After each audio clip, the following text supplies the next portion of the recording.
अरे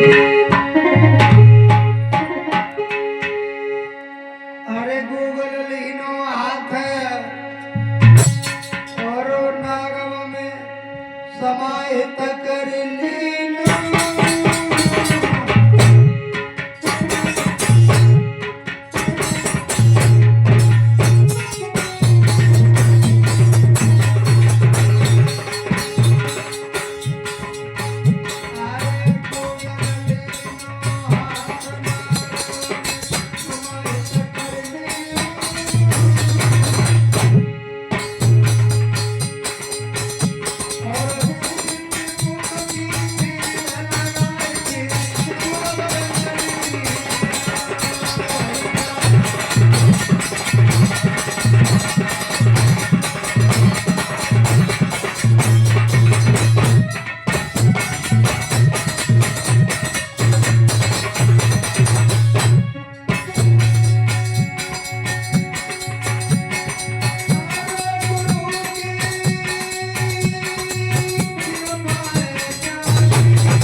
महाराज गुरु गोरखनाथ उस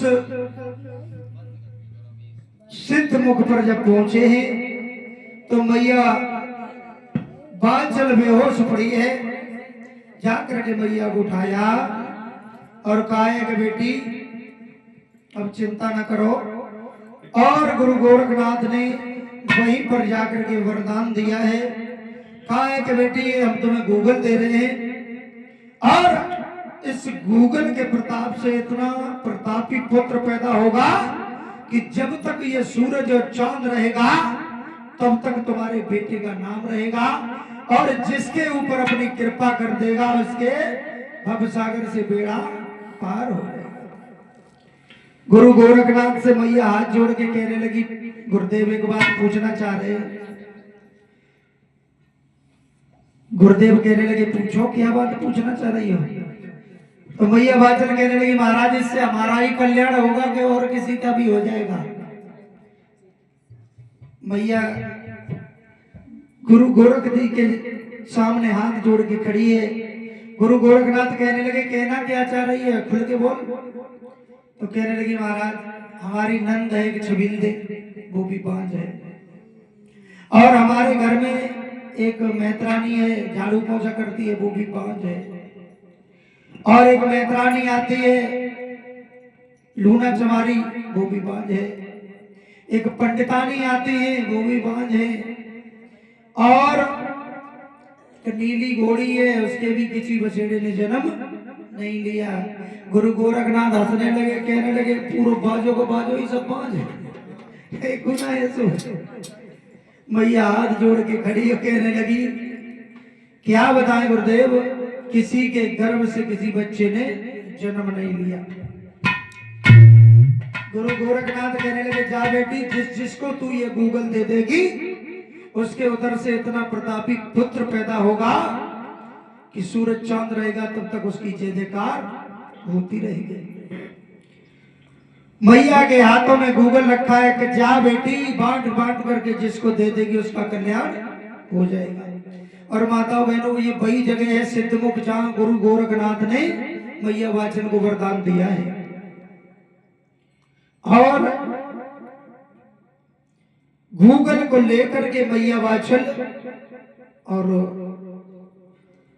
आशीर्वाद लिया है, चरणों में मस्तक रख दिया और कहने लगी मैया कि महाराज हमें भूल न जाना। बोलने लगी बेटी, ये हमारा कोई भूलने का काम नहीं है, हमें तुमसे वादा था कि तुम्हें हम वरदान देंगे, तुम्हें वरदान दे दिया, अब आप जा सकती हो। मैया ने गूगल लेकर के महलों में पहुंची है और क्या किया, बुला रही है मैत्रानी को, लूना चमारी को बुला रही है और हिस्सा बनाने लगी। मैया कैसे बना रही है हिस्सा,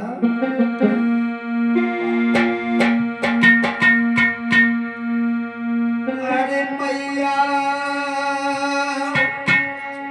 हिस्सा रही है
बढ़िया हिस्सा बना बना करके सबको दे दिए और बाद में अपन खाया। अब ऐसा तो नहीं होता है कि अपना पेट भर लो दूसरे भूखे रह जाए। मैया ने सबको पहले दे दिया और बाद में गूगल खुद खाया। इधर जब गूगल धीरे धीरे जब असर करना शुरू हुआ महाराज परीक्षित, एक दिन का समय नंद छबील ने देखा कि मेरा भैया तो वन में तपस्या करने के लिए गया है और मेरी भाभी के उधर में गर्भ है। जैसे ही देखा एकदम से जाकर के अपने पिता उमरपाल को बताया कि पिताजी तुम्हें नहीं मालूम, भैया हमारे वन में तपस्या करने के लिए गए लेकिन हमारी भाभी के गर्भ में बच्चा है। अगर तुम अपनी नाक बचाना चाहते हो तो या तो इसके पियर भिजवा दो या इसे मरवा दो, और नहीं तो तुम मुंह दिखाने के लायक नहीं रहोगे। महाराज जैसे ही ये शब्द सुने उमरपाल कहने लगे बेटी तू झूठ तो नहीं बोल रही है? बोली नहीं पिताजी मैं झूठ बिल्कुल नहीं बोल रही हूँ, मेरी भाभी के उधर में बच्चा है। क्या किया उस नीच ने? दूध में खटाई डाल दी, जबकि उसका भी भला किया था भाभी ने, लेकिन भूल गई।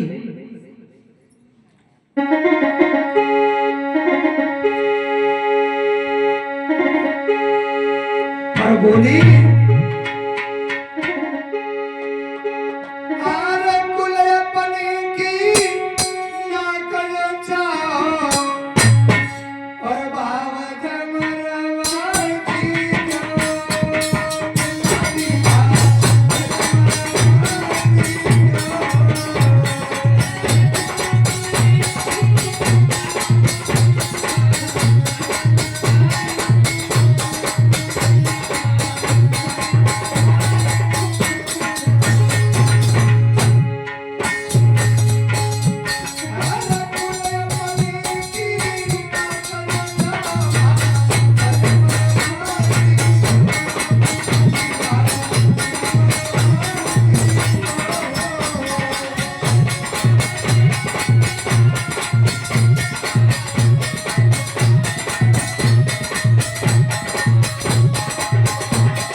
साफ शब्दों में उस नंद ने कह दिया कि तुम अगर अपने कुल की नाक चाहते हो तो या तो भाभी को पियर में पहुंचवा दो उसके, और या इसे मरवा दो। वही हुआ महाराज, नंद छबीले की चुगली काम कर गई। एकदम से अमरपाल ने रतवान को बुलाया और कहा है कि महाराज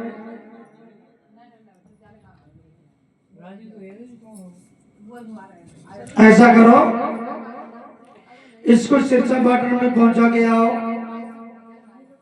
रात्रि के 12 बजे निकलना है, कोई देखे कोई न देखे। रतवान कहने लगा ठीक है महाराज, जो तुम्हारी आज्ञा मुझे मंजूर है।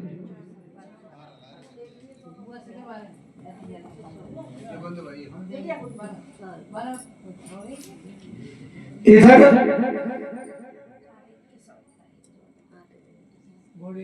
जब